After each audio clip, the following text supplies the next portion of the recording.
Very strange, the results are inconclusive. Maybe it's something to do with Project N, weather balloons.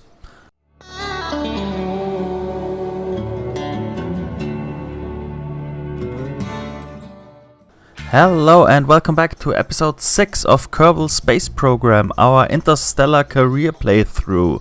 I'm Neo and let's get right to it.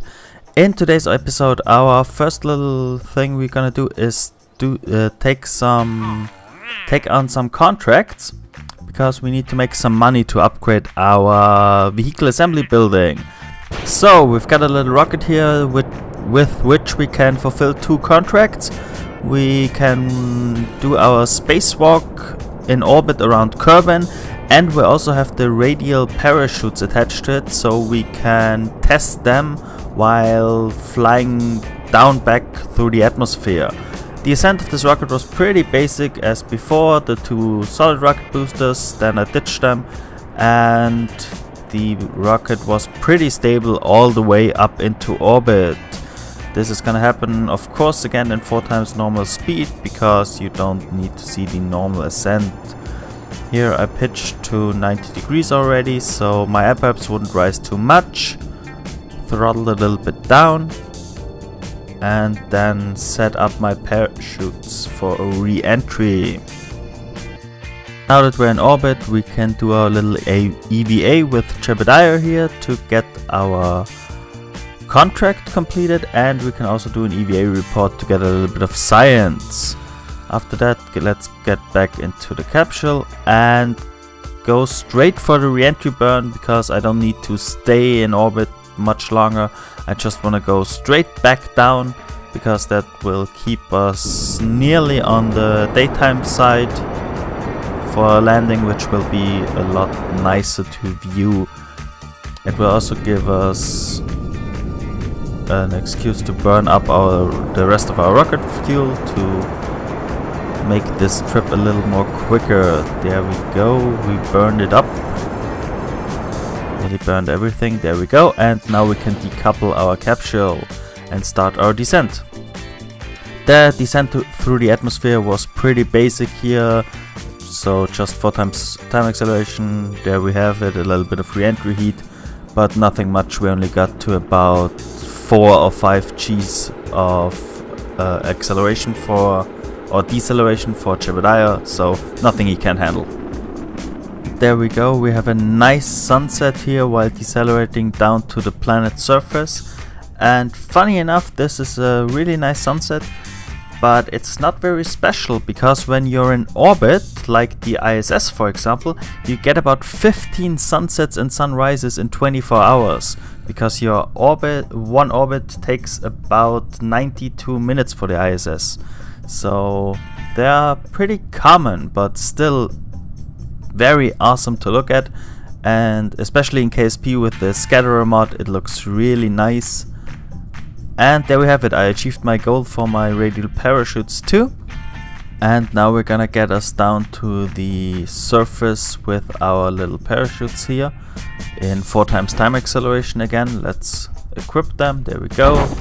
And they're fully deployed, and since there are 3 of them, it takes a little while, because our surface speed is only 2.6 meters per second, so that's very slow, so this took a while, but we're nearly down. There we are in the water, and we can recover our vessel. And once I did that, I realized I had a new contract available, the KSP Files Episode 0, Atmospheric Disturbances. Briefing: you'll need a craft capable of performing an atmospheric analysis high in Kerbal's atmosphere. So basically this is a story mod that gives us the K-files, and we're gonna start this now with episode 0.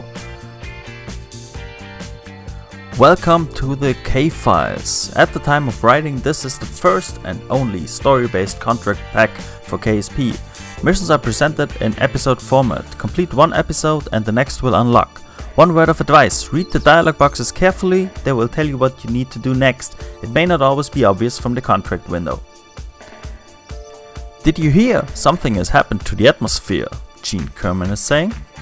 And now Werner von Kerman. Yes, for some reason all our rockets will no longer launch properly if we go straight up and then pitch over at 10,000 feet.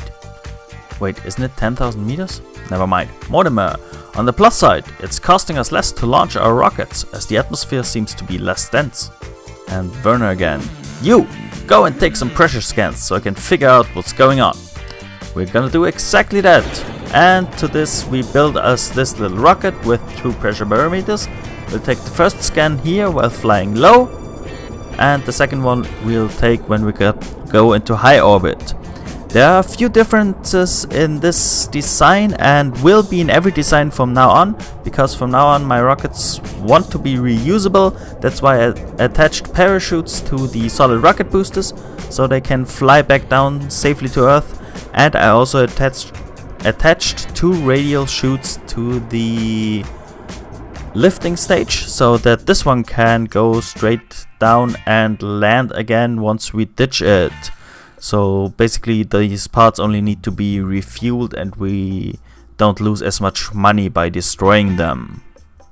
There we go, we can now ditch our booster stage and let it fly back down safely and let our capsule go to apoapse and then go straight back down again. You can see here that my booster is a little bit out of control, wobbling around and now going faster down even with the chutes. I think that was a little bit of a problem with the real chute system and all of my mods because it got destroyed in the process. I hope I can fix this in the future so my stages will all be reusable. And there we have it, our little capsule is gliding safely down to the west of KSC and we can recover everything. Very strange, the results are inconclusive. Maybe it's something to do with Project N, weather balloons. Werner, what the hell is Project N? I wanna find out. But first we've got another satellite to launch. This one is another unmanned satellite for our remote tech satellite system, and it's gonna be launched into a polar orbit to provide coverage of the moon. So it's a pretty basic ascent like all the other remote satellites we had in the previous episode. I'm gonna pitch not to the east 90 degrees but to the north once I reach sufficient height. There we go, we see our little fairing get deployed and this is the new satellite. We've added a much more solar panels to be able to compensate for our power needs with the larger dish, and we've also added 2 of the larger dishes because I wanted to see if I can make contact with Moon and Minmus with these little solar panels. There we go, I'm setting the first one up to go to cast to the moon. These dishes work in a 45-degree angle, so they're not omnidirectional in every direction, but to the target you point them at. So you basically have to set a target for this one. Here I set both of them up and thought it would work because my electric charge is not dropping, it's staying constant at 410. But once we reach sufficient height and have the problem that we can't always see the sun as good and time accelerate, my electric charge is gonna drop fast, so that's gonna be a problem in the future. I'm gonna need to research new solar panels pretty soon. I want this also to be in a 1000 by 1000 kilometer orbit, so it's basically in the same vicinity as my remote satellites, just not in an equatorial orbit but in a polar orbit. I launched the satellite pretty early after sunrise, so it would have, at least for now, constant sunlight through the whole orbit. Then I set up an alarm for apoapse and time accelerated till I was a few minutes there, and I realized my electric charge had run out. Luckily for me, for some reason it was still controllable, so I could turn it a little bit into the sun and deactivate one of the comm antennas. the one pointing to Minmus, because that's the one I don't need for the moment, and this way it worked again.